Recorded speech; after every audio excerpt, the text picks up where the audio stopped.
Good day, and thank you for standing by. Welcome to the Brilliant Earth Second Quarter 2025 Earnings Call. At this time, all participants are in a listen-only mode. After the speaker's presentation, there will be a question-and-answer session. To ask a question during the session, you'll need to press star 11 on your telephone. You will then hear an automated message advising your hand is raised. To start your question, please press star 11 again. Please be advised that today's conference is being recorded. I would now like to turn the conference over to Colin. Please go ahead. Thank you and good morning, everyone. Welcome to the Brilliant Earth Second Quarter 2025 Earnings Conference Call. My name is Colin Borland, Vice President of Strategy, Business Development, and Investor Relations. Joining me today are Beth Gerstein, our Chief Executive Officer, and Jeff Kuo, our Chief Financial Officer. During the call today, management will make certain forward-looking statements within the meaning of the Private Securities Litigation Reform Act of 1995. These forward-looking statements are subject to risks and uncertainties that could cause actual results to differ materially. Please refer to our SEC filings for a description of the risks that could cause our actual performance and results to differ materially from those expressed or implied in these forward-looking statements. These forward-looking statements reflect our opinion only as of the date of this call, and we undertake no obligation to revise or publicly release the results of any revision to these forward-looking statements in light of new information or future events unless required by law. Also, during this call, management will refer to certain non-GAAP financial measures. A reconciliation of Brilliant Earth's non-GAAP measures to the comparable GAAP measures is available in today's earnings release, which can be found on the Brilliant Earth Investor Relations website. I'll now turn the call over to Beth. Good morning, everyone, and thank you for joining us. We are excited to report a strong quarter where we drove positive year-over-year net sales growth and far exceeded the high end of our guidance for both net sales and profitability. Our ability to gain share and outperform the industry reflects the successful execution of our strategic vision and the significant progress we're making toward both our near and long-term goals. Furthermore, I am happy to report that we are seeing an acceleration in the business Q3 to date, and we are raising our annual net sales guidance. Of course, we're also evaluating yesterday's announcement on new tariffs on India, which Jeff will discuss in more detail. Most importantly, we remain confident in our ability to navigate in this environment. Our aim since day one has been to build Brilliant Earth into the world's most loved and trusted jewelry brand. We've consistently communicated our strategy to increase brand awareness, provide a seamless omnichannel experience, establish ourselves as the fine jewelry leader for the next generation, and invest in our people, data analytics, and technology as the digital leader in the jewelry space, all to drive profitable long-term growth. Our Q2 results prove that our disciplined strategy is working. We delivered our best year-over-year top-line growth in the past 18 months, with net sales growth of 3.3% and adjusted EBITDA of $3.2 million, both significantly exceeding our guidance. And not only do we continue to drive positive adjusted EBITDA, but we continue to generate net cash, which increased 5% year-over-year to $99 million as of the end of Q2. Given this momentum and our confidence in what lies ahead, I'm proud to announce that our board of directors has approved a one-time dividend and distribution of approximately $25.3 million in the aggregate. This reflects our commitment to rewarding shareholders, our strong balance sheet, and our confidence in our ability to generate cash while funding future growth initiatives. Quarter after quarter, we're delivering on our near and long-term strategy and building momentum. We're rapidly expanding fine jewelry, growing bookings 38% year-over-year in Q2. We're accelerating brand momentum with standout moments like designing custom jewelry for the iconic Beyoncé and forging our first professional sports partnership with tennis star Madison Keys. We're optimizing our showroom strategy and generating strong paybacks with compelling metro uplifts.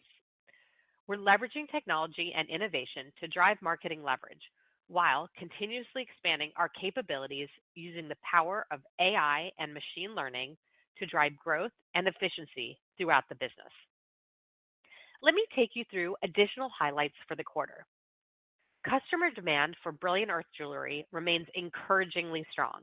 In Q2, we had our strongest year-over-year total order growth in the last 2 years, with total orders growing 18% year-over-year and repeat orders up 11% year-over-year. We are encouraged as we continue to see an increase in new customers discovering Brilliant Earth, including a notable rebound in engagement ring customers. For the quarter, average order value declined 13% year-over-year. This continues to be driven by 2 factors. One, our fine jewelry business growth, which tends to be a lower price point than our bridal assortment, is continuing to outpace the business. And 2, as we stated before, we are continuing to see comparatively strong customer demand in engagement rings under $5,000, with an overall stabilization in engagement ring ASP over the last few quarters.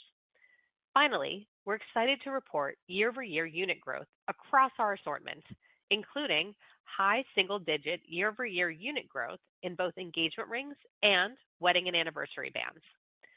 As mentioned, fine jewelry continues to be an exciting growth driver for the business. In Q2, fine jewelry bookings grew 38% year-over-year, with a similar percentage of bookings mix as last quarter.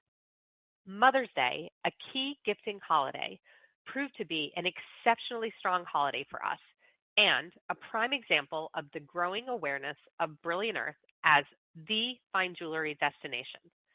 In our Mother's Day campaign, For Mom, the Forever Influencer, we collaborated with leading tastemakers to create a limited number of special edition medallions, and we saw resounding success across everything from our signature styles to our classic diamond essentials. Turning to showrooms, we continue to expand our fleet with our latest opening in Alpharetta, Georgia. Beyond opening new locations, we are constantly innovating how we deliver the seamless omnichannel experience for which we are known, including different formats such as Main Street and outdoor centers, new in-store enhancements like our try-on bars, and optimization of our visual merchandising and showroom inventory strategy. As a result, we have seen increased walk-in traction in our showrooms, and orders from retail customers without scheduled appointments grew 81% year-over-year in Q2, with fine jewelry experiencing the fastest growth. Overall, we're encouraged by our continued success in showrooms, with most showrooms delivering strong double-digit metro bookings uplift in the 12 months after we open. On the digital front, we have been focused, as always, on optimizing our marketing spend efficiency, including through the use of AI. As a result, Q2 marketing spend decreased approximately 4% year-over-year, even as we drove year-over-year sales growth, resulting in 180 basis points of year-over-year leverage as a percent of net sales. This quarter was filled with groundbreaking firsts for the brand. We were privileged to craft a one-of-a-kind diamond bolo tie for none other than the queen herself, Beyoncé, marking a watershed moment in the growth and evolution of the Brilliant Earth brand as a leader and innovator in today's culture. We then seized on this iconic brand moment by launching a limited edition bee pendant for our customers that sold out in days. In addition, we announced our first professional sports ambassador, tennis superstar Madison Keys. You'll see Madison in many Brilliant Earth bestsellers this U.S. Open, along with the launch of a special piece we designed with her. We are thrilled to have Madison on our team and look forward to cheering her on at the upcoming U.S. Open. And most recently, we were thrilled to be able to help actor, musician, and all-around icon Selena Gomez celebrate her birthday with one of our kind creations, a 20-carat diamond necklace from our Jane Goodall collection. These partnerships represent more than just celebrity moments. They demonstrate how Brilliant Earth continues to be known as the jeweler of choice for today's most influential cultural icons, reinforcing our position as the premium brand for the next generation. As you can tell, it has been an exciting quarter, and we look forward to driving increased momentum and executing through the end of this year and beyond. Q3 to date, we have seen an improvement in trends compared to Q2, with strong overall bookings growth, unit growth in engagement rings and wedding and anniversary bands, continued outperformance in fine jewelry, and growth of both new and repeat orders. While we continue to monitor the macro environment, including tariffs and metal prices, we believe we are exceptionally well positioned to deliver against our annual goals and are confident to raise our annual top-line guidance. I want to thank our amazing team and their contributions that allowed us to deliver these strong results. With that, I will turn it over to Jeff, who will walk through the financials and discuss our outlook for the coming quarter and year in detail. Thanks, Beth, and good morning, everyone. As Beth mentioned, we're pleased to report Q2 results where we continue to successfully drive our strategic initiatives, innovate, capture operating efficiency, and exceed both our top line and profitability expectations. Let me take you through the details for Q2. Q2 net sales were $108.9 million, up 3.3% year over year, exceeding the top end of our guidance range by 330 basis points. Total orders grew 18% year over year, and repeat orders grew 11% year over year in the second quarter, demonstrating the effectiveness of our customer acquisition and retention efforts and the resonance of our brand and products with consumers. Average order value, or AOV, was $2,074 in Q2. This represents a decline of 12.6% year over year in Q2, a smaller decline than Q1, as we continue to broaden and diversify our overall assortment, including in our fine jewelry collection, which carries a lower price point than our bridal collection, as well as the continued comparatively stronger demand in engagement rings under $5,000, with an overall stabilization in engagement ring ASP over the last few quarters. Q2 gross margin was 58.3%, within our medium-term gross margin target in the high 50s and a 250 basis point decline over Q2 last year. The year-over-year change in gross margin was primarily driven by higher gold costs and the impact of tariffs, which were within our expectations for the quarter, partially offset by continued optimization of our pricing engine, procurement efficiencies, and other efforts to manage our gross margin to target levels. We delivered Q2 adjusted EBITDA of $3.2 million, or a 2.9% adjusted EBITDA margin, far exceeding our guidance range. This marks our 16th consecutive quarter of profitability. We are excited to deliver this level of profitability through our strong gross margin and diligent, data-driven management of our marketing spend and other operating expenses, including using AI to capture efficiencies in our operating expenses. Q2 operating expense was 59.4% of net sales, compared to 59.7% of net sales in Q2 2024. We were happy to drive 30 basis points of operating expense leverage, even while making investments to drive long-term growth. Q2 adjusted operating expense was 55.5% of net sales, compared to 55.7% in Q2 2024. Adjusted operating expense does not include items such as equity-based compensation, depreciation and amortization, showroom pre-opening expenses, and other non-recurring expenses. Q2 marketing expense was 24.1% of net sales, compared to 25.9% of net sales in Q2 2024. This represents approximately 180 basis points of year-over-year leverage. Our marketing spend in Q2 was better than our expectations, as we continue to be disciplined in driving efficiency and finding opportunities for higher return on our spend. We continue to expect to drive year-over-year leverage for the full year 2025 as per our medium-term outlook. Employee costs as a percentage of net sales were higher in the second quarter by approximately 120 basis points as adjusted year over year. This includes growth in showroom employees, including from newly opened showrooms, as we continue to strategically focus on our showroom expansion. Other G&A, as a percentage of net sales, increased year-over-year by approximately 40 basis points as adjusted for the quarter as we continue to prudently invest in our business. Our year-over-year inventory grew approximately 24%, principally as a result of strategic procurement opportunities in Q2 to purchase diamond and jewelry inventory at advantageous prices in light of the current tariff environment. Our inventory turns continue to be significantly higher than the industry average, and we maintain conviction that our data-driven, capital-efficient, and inventory-light operating model continues to provide competitive advantages. We ended the second quarter with approximately $134 million in cash, a decrease of approximately $18.6 million compared to Q2 2024. The year-over-year decrease in cash was primarily driven by the $20 million we prepaid against our term loan during the quarter. For net cash, we ended the period with approximately $99 million, a year-over-year increase of approximately $5 million, even after the inventory purchases I mentioned earlier. In Q2, we spent approximately $200,000 repurchasing our common stock.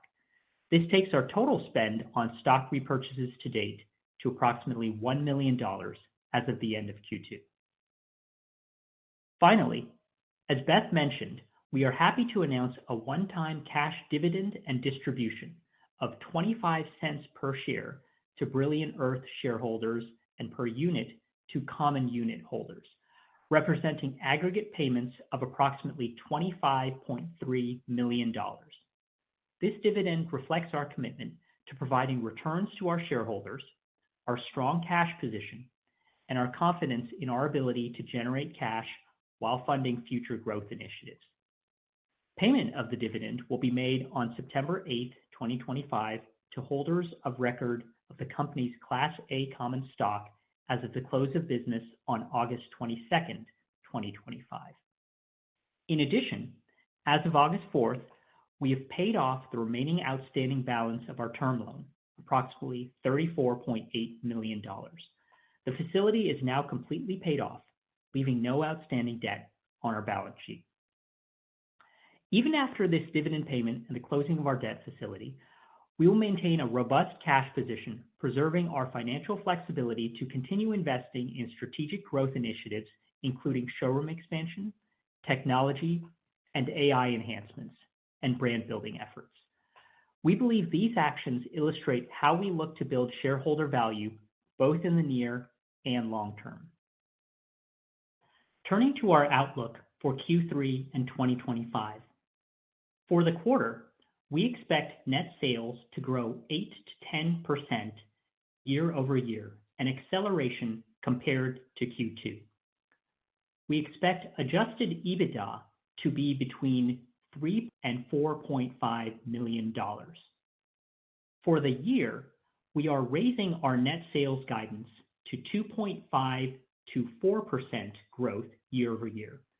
Drivers of H2 growth include improvements in engagement ring year-over-year performance compared with H1, the growth and annualization of our showrooms, a more favorable comp from Q3 2024, and strong fine jewelry performance, and the fact that Q4 is a seasonally important fine jewelry quarter. We are reiterating our adjusted EBITDA margin guidance in the range of approximately 3 to 4% as we continue to effectively manage for strong gross margins and balance making investments with driving near-term profitability. For gross margin, we do expect some downward impact from gold and platinum spot prices and tariffs in H2. We have been successful in optimizing our marketing strategy, leveraging AI and machine learning capabilities year to date, and expect to drive year-over-year leverage in marketing spend for the year. We expect to continue to make near and longer-term investments in H2 2025, including in employee costs and other G&A, while managing the business for profitability. Our guidance reflects metal prices and tariffs as of August 5th and does not reflect the unforeseen consequences from subsequent tariff announcements, metal price fluctuations, or related changes to the consumer environment. Yesterday, the United States announced an additional 25% tariff on all imports from India, effective August 27th. We have not yet fully determined the financial impact of this development on our business, and we are actively analyzing how this informs our operating plan. Importantly, this is an industry-wide impact, and we believe Brilliant Earth is better positioned to navigate this environment over traditional jewelry retailers, given several competitive advantages. Our geographic supply chain diversity provides flexibility. Our nimble technology-enabled operating model allows us to rapidly adjust sourcing strategies, and our dynamic pricing model and procurement optimization capabilities enable us to respond quickly to cost structure changes to optimize our pricing and gross margin. Most of Q3 will be complete by the time this new tariff takes effect on August 27th, and we are continuing to assess the impact for the rest of the year. We maintain confidence in our ability to execute our strategic plan through this evolving tariff environment. Looking forward, our data-driven approach, disciplined expense management, and asset-light business model position us to outperform the industry while delivering profitable growth. This quarter's strong execution illustrates our ability to identify and capture opportunities to drive sustainable, profitable growth and create value for shareholders. With that, I will turn the call over to the operator for questions. Thank you. As a reminder, if you would like to ask a question, please press star 11 on your telephone. You'll hear an automated message advising that your hand is raised. We also ask that you please wait for your name and company to be announced before proceeding with your question. One moment while we compile the Q&A roster. The first question that I have today is coming from the line of Ashley Owens of KeyBanc Capital Markets. Your line is open. Hey guys, this is Chris on for Ashley. Congrats on the quarter and thanks for taking our question. So just to start, I was wondering if we could touch on the bridge in higher fine growth relative to the margins.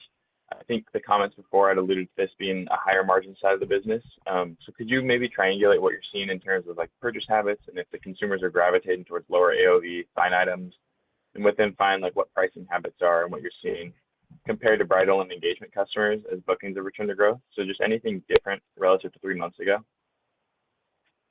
Hi, Chris. This is Beth. I wouldn't say that there's a huge difference in terms of what we've been seeing. I think that consumers continue to be very discerning in terms of fine jewelry and what they're looking for high quality, high value jewelry that they're going to wear for many years. And as we have been performing exceptionally strong into fine jewelry, we're just continuing to see increased traction, and that's going to have an impact overall in terms of AOV, but that's something that we're strategically investing in, so something we're happy to see. So I wouldn't say we're seeing a huge difference in terms of pricing and AOV for either bridal or fine jewelry now versus what we've been seeing over the past several months. Okay, great. And then I guess next, just to maybe drill down on the debt payment in the quarter, could you maybe just expand thoughts on like further investments in the business and how you're thinking about redeploying the capital? Whether it goes to, like you said, maybe accelerating showrooms or other opportunities you see in the market. Jeff, maybe I can start with just the very high level. I think that we have been very consistent in terms of how we've been communicating our strategic vision, and we're continuing to see great results. So I see that the levers that we see for our strategy with showroom growth, leaning in as the digital leader, with becoming the world's most trusted and loved jewelry brand, all of that will continue. And I think we have a very strong cash balance sheet to be able to execute on that strategic vision. So I feel like we've been executing well. We're going to continue to lean into these areas to drive our overall awareness and to drive fine jewelry as well. Jeff, do you want to kind of expand on that? Yeah, I think Beth captured a lot of the key points well. And really, both the dividend and distribution and the debt payoff stem from our strong balance sheet and cash position, our ability to generate cash as a business, and as Beth mentioned, we believe that we are well positioned to continue to make those strategic investments in areas like brand, showrooms, and fine jewelry, even with these announcements. And with respect to the debt payment, there's also some net interest savings that will result from the debt payoff. So I think this really illustrates a lot of the strengths of the business and how we think about optimizing the business and the capital structure. Okay, great. I'll pass it along. Thanks, guys. Thanks. Thank you. If you would like to ask a question, please press star one on your telephone. Our next question will be coming from the line of Oliver Chen of TD Securities. Your line is open. Hi, Beth and Jeff. This is Julia on for Oliver Chen. I would love to hear about the strengths above and below the 1K price point and general comments you have on the health of the consumer that you've been seeing with respect to discretionary purchases. 2, where are consumers spending more versus saving more in their ring decisions?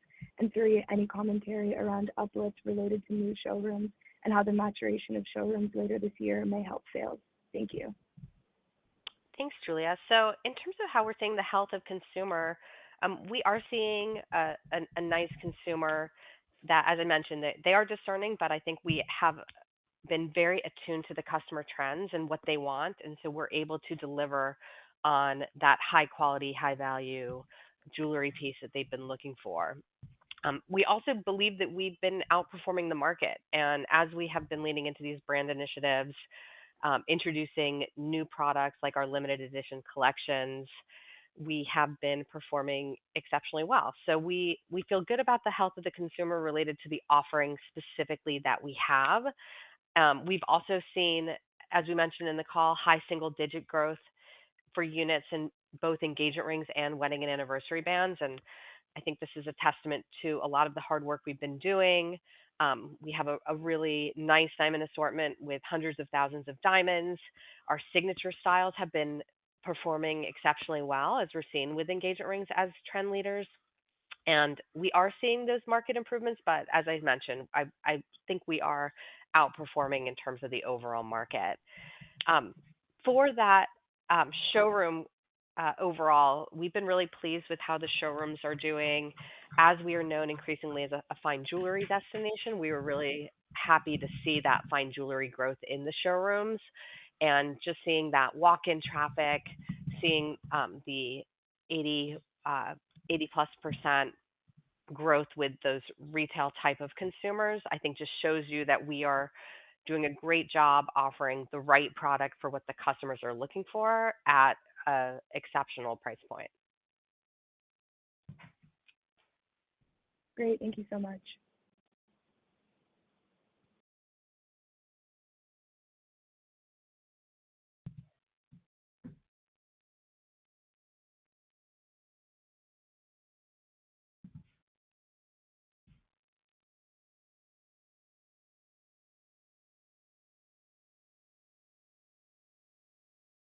I would now like to turn the call back over to Beth for closing remarks. Please go ahead. Hi, everyone. Thank you so much for joining our Q2 conference call, and we look forward to talking to you in the next quarter. Thank you so much for joining today's conference. You may all